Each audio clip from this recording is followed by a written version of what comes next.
characters played by Jamie Wilson and Vivek Corteza.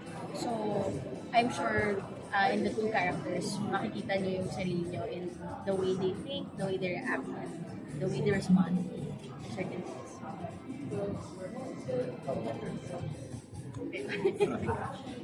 Siguro hinog na ang audience para ma-shake yung perspective and belief nila sa kulturang Pilipino no, na may responsibility tayo sa pamilya.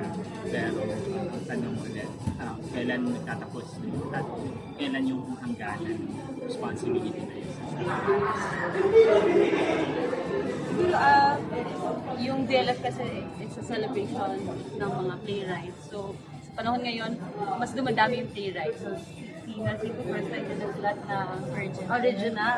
So, tapos si Sir Ryan Machado at si Robert Landesa ay nagbabalik sa DLF.